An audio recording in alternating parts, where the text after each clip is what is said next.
beaucoup de phénomènes mystérieux. Un mystère, c'est quelque chose que l'homme n'arrive pas à comprendre avec son intelligence humaine, sauf s'il est divinement éclairé. Il y a un mystère que tout le monde presque connaît et craint d'une manière ou d'une autre à cause de ses effets qui sont toujours néfastes. Je veux nommer la sorcellerie. On a tendance à affirmer que la sorcellerie est de source africaine, mais aujourd'hui, presque toute la Terre en est victime d'une manière ou d'une autre. C'est quoi vraiment la sorcellerie? Comment se manifeste-t-elle? Comment faire pour en être véritablement épargné? Chers téléspectateurs et téléspectatrices de Porte TV, bonjour chez vous. Nous recevons pour vous, sur votre émission Boussole de ce jour, M. Siwanou Mathias Koti, représentant de l'auteur du livre Tout pour vaincre la sorcellerie. Tout pour vaincre la sorcellerie est écrit par le prophète François-Xavier Alopé. Bienvenue à tous. Bonjour, M. Siwanou Mathias Koti. Bonjour, Madame la journaliste. J'espère que vous allez bien. Très bien, dans la grâce de Dieu. Bienvenue sur notre plateau de Boussole. C'est un plaisir. Chers téléspectateurs, téléspectatrices de Porte TV, Mathias Koti, notre invité de ce jour, est journaliste, écrivain, auteur de plusieurs ouvrages. Il est le rédacteur en chef du journal Info de Vie de la presse écrite de Porte TV. Il est également technicien d'image. Quant au prophète qu'il représente, je vais nommer le prophète François-Xavier Alopé. Il est le fondateur de l'église évangélique Porte de Vie, promoteur également de la chaîne de télévision Porte TV. Suite à sa formation pastorale suivie de plusieurs années d'expérience dans les ministères, le prophète François-Xavier Alopé ne cesse de mettre son inspiration divine au service de l'humanité à travers des ouvrages poilus. Après son premier livre, Le mystère caché des rêves, il revient avec ce chef-d'œuvre qui nous réunit ce jour, Tout pour vaincre la sorcellerie. Chers téléspectateurs et téléspectatrices, je vous prie de suivre ces quelques minutes qui vont suivre avec beaucoup d'attention, car vous découvrirez, vous connaîtrez des vérités qui vont vous rendre libre. Je suis journaliste, spécialiste de la destinée. Comme première vérité, sachez que la sorcellerie a pour premier objectif de vous détourner de votre destin. C'est-à-dire que vous viviez inutilement afin de ne pas accomplir la mission pour laquelle Dieu vous a envoyé sur cette terre. Vous voyez que c'est un mal que nous devons combattre de toute force. Nous sommes à vous maintenant, Monsieur Siwanou Mathias Koti. Merci, Madame la journaliste, et merci pour l'honneur qui nous a été fait de représenter le prophète des nations, François-Xavier Alopé, pour pouvoir présenter son livre Tout pour vaincre la sorcellerie ce jour. D'accord. Vous allez nous présenter de façon détaillée ce livre, cet ouvrage du prophète que vous représentez. Bien. Tout pour vaincre la sorcellerie, en abrégé TVS, c'est un guide d'orientation spirituelle de 120 pages reparti sur 12 chapitres. Parlant de présentation détaillée, il faut retenir que le premier chapitre a pour titre l'origine et la signification de la sorcellerie. Ce chapitre se base sur la définition de la sorcellerie, l'origine de la sorcellerie selon la Bible et les principaux motifs d'adhésion à la sorcellerie. La mission des sorciers étant de faire le mal sur la terre, comme vous l'avez dit tout à l'heure, il s'en dégage qu'il est difficile de détecter et de reconnaître un sorcier à travers le monde dans lequel nous vivons. Donc c'est pourquoi physiquement, c'est voilà, impossible de reconnaître un sorcier. Très bien, donc c'est pourquoi ce premier chapitre a donné plus de lumière sur ce que c'est que la sorcellerie et comment reconnaître et disons comment identifier un peu les acteurs de la sorcellerie. Mais c'est le deuxième chapitre qui se base surtout sur comment identifier les victimes de la sorcellerie. La sorcellerie. Voilà, donc il y a dans le deuxième chapitre les caractéristiques par lesquelles on reconnaît ceux qui sont sous l'influence de la sorcellerie et ceux qui sont manipulés par les sorciers. Et tout cela est clairement énuméré dans le deuxième chapitre. Pour la même raison, le chapitre 3 s'intéresse à la classification et à l'identification des sorciers. On y apprend ceux qui sont initiés inconsciemment ou non à la sorcellerie, ceux qui sont des héritiers de la sorcellerie et ceux qui ont consciemment vendu leur âme à la sorcellerie. De même, on y apprend que l'identification d'un sorcier passe par la connaissance du portrait moral des sorciers. Lorsque vous ne connaissez pas le portrait moral, comment faire le portrait moral d'un sorcier, c'est-à-dire les comportements, les caractères d'un sorcier, vous ne pouvez pas identifier un sorcier. Donc, ce chapitre nous permet également de pouvoir faire désormais le portrait moral d'un sorcier. Passons maintenant au chapitre 4 qui dévoile de quoi vivent les sorciers. Parce que les sorciers, les autres, ils ont leur pain dans l'ombre. Donc on finit par comprendre par là que les sorciers se nourrissent du sang et du pacte avec l'esprit de mort. Du sang humain ou bien du sang des animaux? Du sang humain, bien sûr, qu'ils transforment. Donc, et ils vivent de ça, et puis ils vivent également du pacte avec la mort. Mais comment cela se passe? Comment ils arrivent à vivre du sang humain et du pacte avec la mort? Je pense que cela est détaillé dans le chapitre 4. À part cela, nous allons progresser pour parler maintenant du chapitre 5 de cet ouvrage. Il s'agit des points de contact de la sorcellerie avec l'homme. On y découvre le rôle des points de contact de la sorcellerie et 12 principaux points de contact de la sorcellerie avec l'homme. Ils sont clairement détaillés. Alors, le chapitre 6 évoque la métamorphose en sorcellerie. La métamorphose, c'est-à-dire la transformation. Et ce que c'est que la métamorphose et les types de métamorphose, les types de transformation qui existent en sorcellerie sont passés au peigne fin dans le chapitre 6.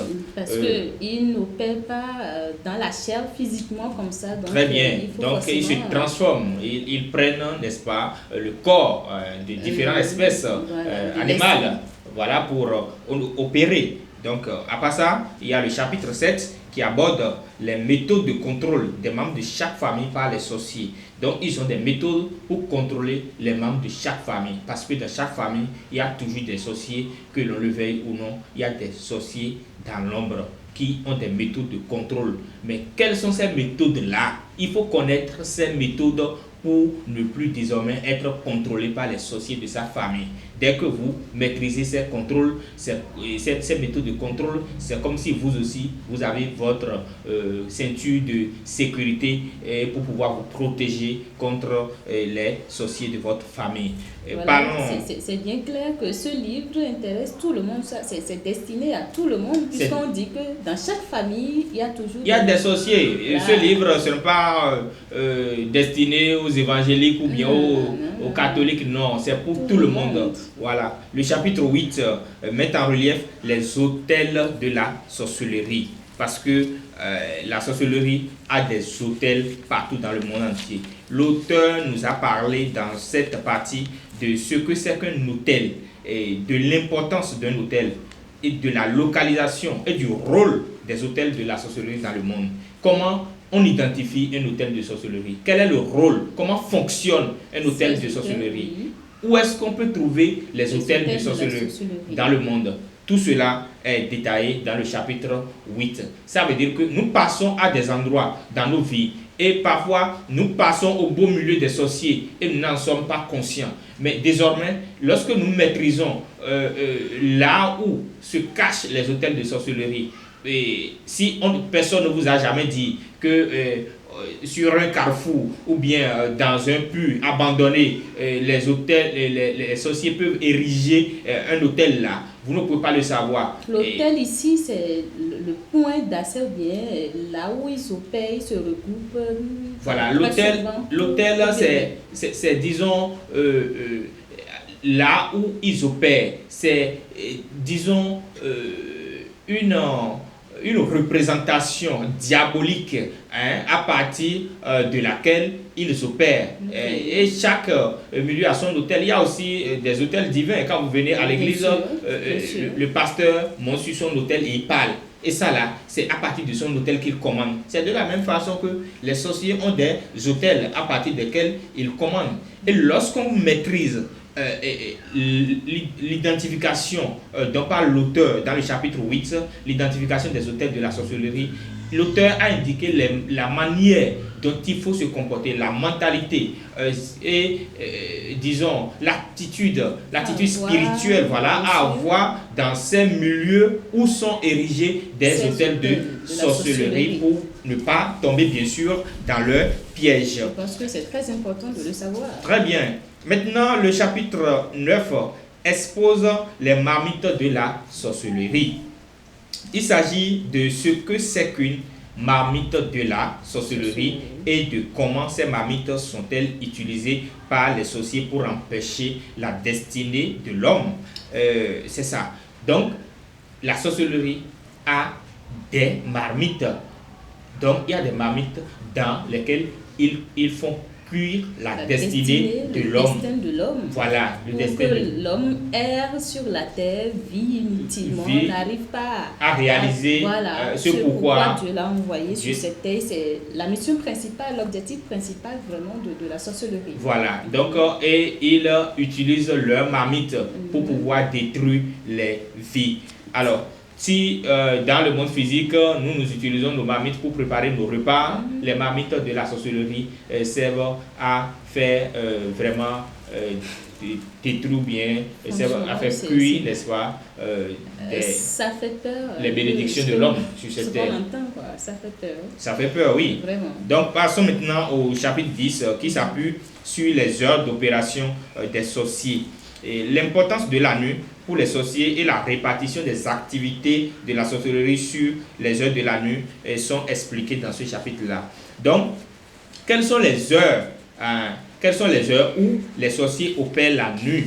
Tout cela était détaillé. Et comment ils opèrent à ces heures-là? Comment ils convoquent les âmes? Comment ils jugent les âmes? Comment ils arrivent à manipuler les âmes en ces heures?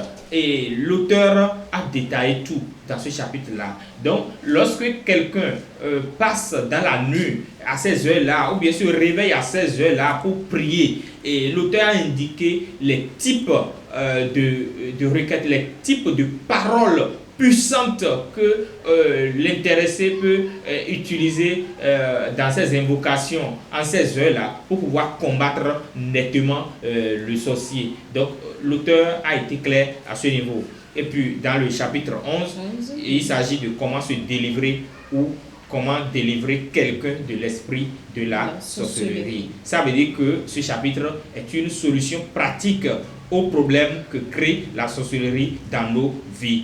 On peut y apprendre comment rompre les liens avec l'âme, comment rompre l'alliance établie avec le sang, les étapes de l'autodélivrance ou de la délivrance de l'esprit humain de la sorcellerie. Il y a aussi dans ce chapitre les principes de la victoire sur la sorcellerie et les preuves de la victoire sur la sorcellerie. Quand on finit par tuer le sorcier, quand on finit par gagner devant le sorcier, comment on arrive à le sentir, comment on arrive à le constater. L'auteur a détaillé tout cela. Passons maintenant au dernier chapitre, le 12e, qui se base sur 77 requêtes de prière pour tuer carrément le sorcier qui veut te tuer. Donc, le chapitre 12 également une solution propice aux problèmes, aux difficultés que nous crée la sorcellerie. N'oublions pas que le sorcier est le premier criminel invisible. Voilà que le prophète des nations est en train de combattre à travers cette œuvre intitulée « Tout pour vaincre la sorcellerie », en abrégé TVS. Merci, monsieur Sewanou Koti, pour avoir présenté brièvement, détaillé vraiment cet ouvrage. Oui. Dans le fond, je pense que c'est du boulot, c'est un bon travail que le prophète a réalisé. Il va falloir que tout un chacun de nous en profite. Parce que, comme vous l'avez dit, dans chaque famille, il y a des représentants des sorciers pour contrôler notre vie. Oui. Donc, il faut vraiment que nous lisons ce livre pour comprendre comment se protéger. Une autre question pour vous. Laissez-moi vous dire que ces sorciers de chaque famille-là, lorsque vous allez chez eux, ou bien lorsqu'ils vous appellent tout le temps, c'est pour vous demander comment vous allez, quel est votre niveau d'avancement scolaire ou estudiantin, quel est votre profil, est-ce que votre boulot, ça va bien. Ils veulent tout savoir sur vous, ou bien ils veulent passer par quelqu'un pour tout savoir sur vous. Ils veulent être informés 5 sur 5 sur votre évolution, sur votre parcours et tout ce que vous entreprendrez dans votre vie. Ils veulent être au parfum de tout ça là. C'est l'une des caractéristiques pour reconnaître ces représentants de notre famille qui ont pour rôle, quant à eux, de contrôler la vie et le destin des autres au lieu de les laisser en paix. Nous allons passer à une autre question. Parlez-nous de la thématique abordée dans cet ouvrage. La thématique abordée dans le livre Tout pour vaincre la sorcellerie, c'est comme l'indique le titre déjà, le thème c'est la sorcellerie en Afrique et dans le monde. C'est le thème principal abordé dans le livre Tout pour vaincre la sorcellerie, écrit par le prophète des nations François Xavier Lopry. Donc, dans ce thème-là, dans le développement de ce thème, j'allais dire, l'auteur a d'abord montré,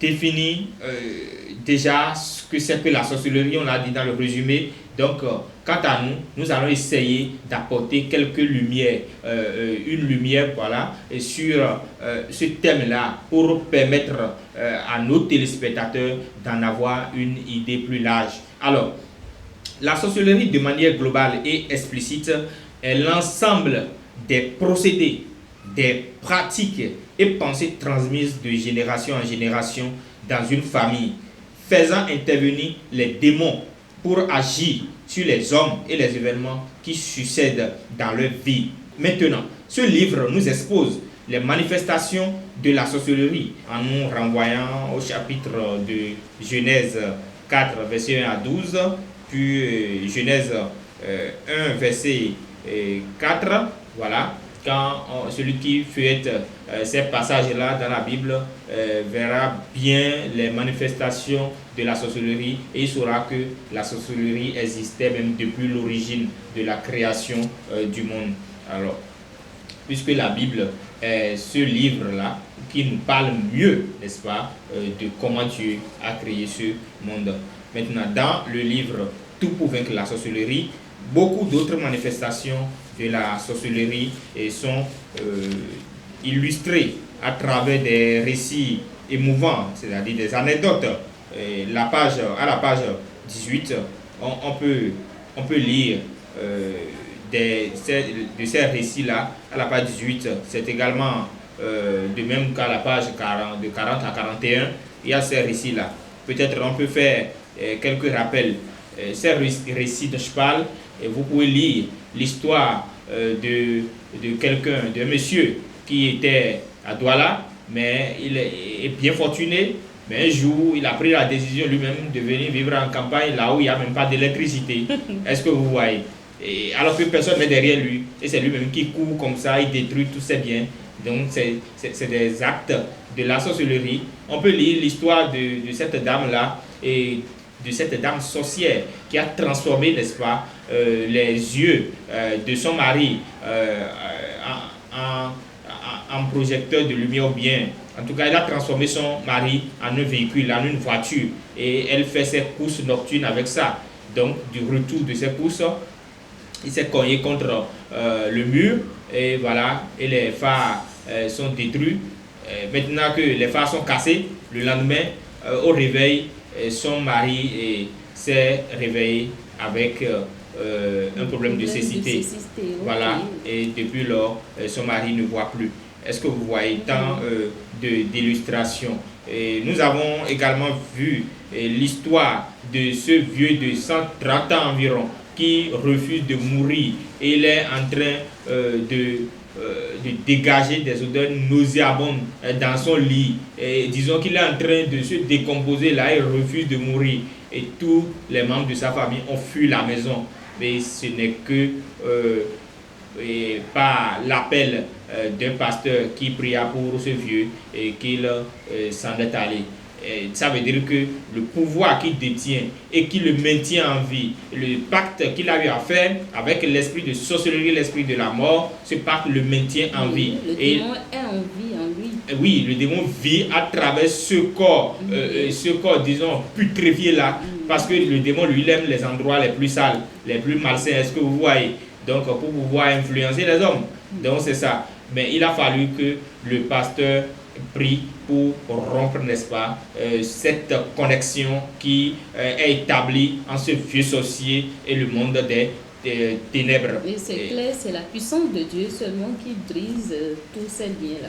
Tous ces liens, oui. Et même si nous laissons tout pour vaincre la sorcellerie et nous allons dans le dilemme d'un auteur tel que Aboudou Serpos Tidjani, on a vu que ce qui a eu la puissance de faire fuir le démon, c'est le signe de la croix, qui a eu la puissance de faire fuir le démon. Cela prouve, même dans nos réalités, que quel que soit ce que l'on fait, seule la force divine peut combattre le Satan. Ça, je sais. Alors, dans nos villages en Afrique, surtout, c'est fréquent d'assister aux actes et aux attaques de la sorcellerie. C'est plus répandu chez nous en Afrique. En fait, voilà, donc c'est plus répandu. Donc, parlant toujours des manifestations de la sorcellerie en Afrique et dans le monde, c'est fréquent d'assister à certaines scènes. Même sur les réseaux sociaux, les scoopers, voilà, on donne des informations terribles où des gens se métamorphosent en serpent pour faire du mal et à la recherche de l'argent. Une femme va aller coucher avec un monsieur, c'est finalement un serpent qu'on va tirer de son dessous. Et tout ça, ça relève des choses incompréhensibles. Voilà, ça relève des mystères cachés derrière la sorcellerie. Parce que c'est seulement les sorciers qui ont la capacité de faire ces choses-là. Est-ce que vous voyez? Et il y a dans un champ à Boycon, voilà, ça là, on a vu ça sur une chaîne de télévision locale de chez nous, dans un champ où un oiseau a été découvert, les populations sont rassemblées. On a voulu tuer l'oiseau, c'était impossible. Un oiseau qui change des yeux, qui change de couleur, qui change de cri. Et on ne sait plus si c'est hibou ou bien c'est quel genre d'oiseau précisément. Personne ne le sait. Il est là à influencer tout le monde. À Cotonou, dans les bas-fonds de Saint-Cécile, par là-bas, on a retrouvé des vieilles dames nues vers 4 h du matin. Et au retour de leur forfait, ils sont tombés dans le bas-fond. Donc c'est ainsi qu'on apprend des types, des cas de métamorphose où il y en a de trop. Il y en a de trop. Moi, depuis mon enfance, j'ai une maman de ma maison a été au marché et au retour, elle a amené une photo qu'on a vendue au marché. La chose s'est passée et puis l'homme s'est transformé en serpent. Il a des tisanes ou bien des infusions, voilà, dans lesquelles il rentre pour se transformer. Et parce qu'il est en désaccord avec sa femme, de son retour là de la brousse, la femme a déjà cassé la jarre dans laquelle se trouve l'infusion, la potion magique qu'il utilise pour se transformer. Et ce monsieur est resté dans son corps de reptile. Mais la tête est une tête humaine et le reste demeure reptile. Bravo et c'est à la femme. Voilà, c'est une maman ils ont photographié ce monsieur-là, ils ont vendu sa photo et c'est une maman qui a payé ça et elle est venue nous montrer ça. J'étais encore bien au cours primaire. Est-ce que vous voyez un peu? Donc, il n'est secret pour personne que l'Africain est capable, même en plein jour. On rassemble les gens, on démontre la sorcellerie devant un public où on dit on va faire telle transformation et telle chose va se transformer en telle chose. Tout ça là relève des actes de la sorcellerie, même la magie, ça relève de la sorcellerie. Donc, la sorcellerie rassemble tout ce qui est attrait avec le démon, avec le Satan. C'est la sorcellerie qui est la reine mère du monde des ténèbres. Est-ce que vous voyez? Donc, si nous allons dans les hôpitaux, les cas d'anémie non justifiée sont récurrents dans les hôpitaux. Vous allez entendre qu'un enfant souffre d'anémie et on cherche du sang partout. on ne peut pas trouver, et l'enfant s'en est allé, ou bien quand on lui fait la transfusion, quelques minutes après ou bien 1 heure après, tout le sang disparaît et on va encore chercher une autre poche de sang. Et on n'arrive pas à comprendre vraiment ce qui se passe. Voilà, et les médecins, les agents de santé même, parfois sont perplexes devant ces genres d'événements. Alors, est-ce que ce que Dieu a créé peut susciter tant d'ennuis? Est-ce que ça peut susciter tant d'étonnement? Donc voilà bien des choses qui se passent quand on parle de la sorcellerie en Afrique. Beaucoup d'exemples. Donc dans ce cas, nous ne pouvons pas rester les bras croisés pour prétendre que la sorcellerie n'est pas un acte à combattre.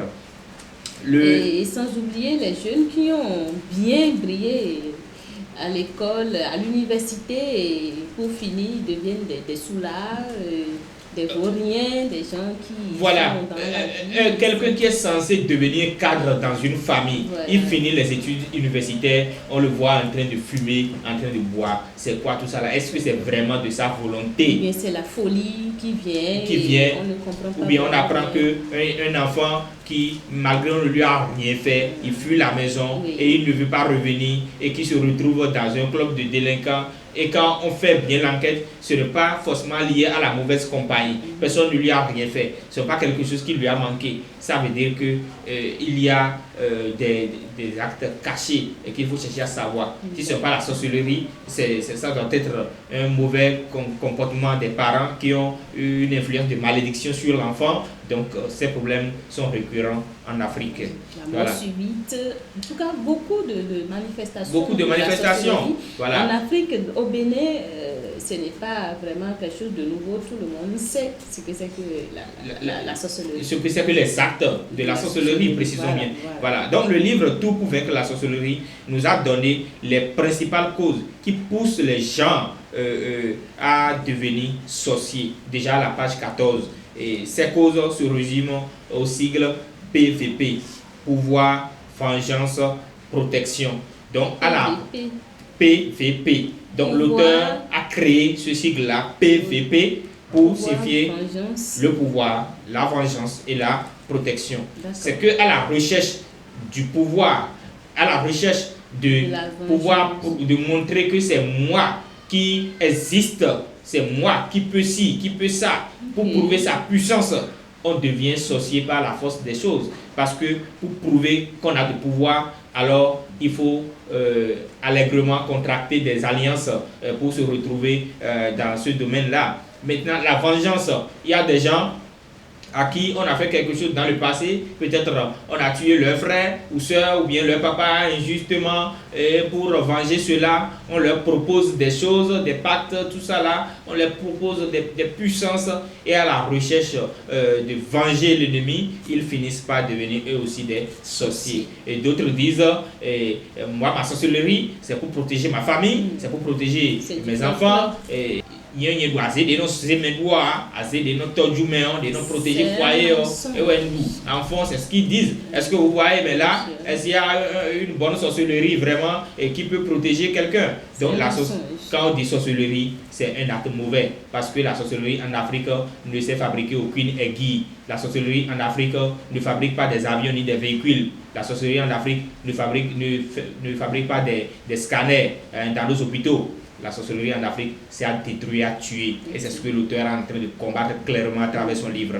Alors, par conséquent, la sorcellerie devient de plus en plus, en Afrique et dans le monde, un handicap à la concrétisation des destinées humaines. La sorcellerie ruine, ronge et tue qu'un acide.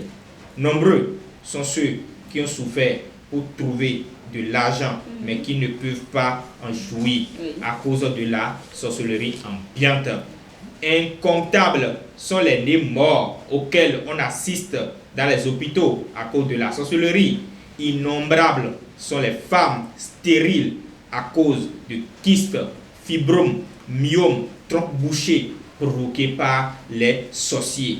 Les accidents de circulation en un point fini et le taux de mortalité enregistré par an, le taux de compétences sans emploi qui s'affiche par jour. Il faut voir tout ça là. Parce qu'on voit que le taux de chômage a un indicateur rouge dans nos pays d'Afrique. Et tout cela n'est pas seulement dû à l'incompétence. Il y a des gens qui ont doctorat, master et ils n'ont rien trouvé à faire. Ils sont devenus même des émigrants ou bien des fous. Et cela, ce n'est pas par hasard. Donc, on se demande si la vie humaine est entre les mains de sorciers ou pas. Beaucoup de gens font des choses pour lutter contre la sorcellerie en vain. Donc, face à ce désastre-là, personne ne peut spirituellement rester les bras croisés pour dire qu'il va laisser le sorcier avoir du pouvoir sur sa vie. Donc, c'est ainsi que les chapitres 11 et 12 fournissent des moyens pour vaincre véritablement la sorcellerie. C'est pourquoi, à la sortie de ce livre-là, on sent en soi la victoire sur la sorcellerie. Voilà ce que je peux vous dire par rapport au thème la sorcellerie en Afrique et dans le monde. La victoire sur la sorcellerie, c'est une bonne nouvelle tout simplement, puisque vous venez de le dire, ça ronge, ça ruine et ça détruit tout simplement la destinée des hommes. Nous n'allons pas quand même rester comme ça et laisser un mal nous détruire. Donc, bravo et bienvenue à ce livre tout simplement. Vous êtes journaliste, écrivain également. Vous allez nous faire une analyse de ce ouvrage en tant que écrivain. Voilà. D'accord. Ce serait vraiment un manque à gagner si nous ne portons pas un regard analytique par rapport au contenu de cette œuvre. Il faut dire que tout pour vaincre la sorcellerie est une âme puissante forgée contre les sorciers du monde entier. Tout pour vaincre la sorcellerie, c'est la puissance du verbe pour déraciner la semence de la sorcellerie partout où elle a été faite. C'est un livre pour démystifier ce que c'est que la sorcellerie. Et tout pour vaincre la sorcellerie, c'est ce qu'il faut pour ligoter les sorciers et catalyser leur pouvoir d'action. Tout pour vaincre la sorcellerie, c'est pour régner en maître sur les sorciers afin de marcher de domination en domination. Il faut dire que Tout pour vaincre la sorcellerie, c'est un chef-d'œuvre de la littérature négro-chrétienne d'expression française tout court. C'est là, je savais que quelque chose de nouveau allait sortir parce que c'est un journaliste et puis écrivain qui porte un regard analytique sur cet ouvrage.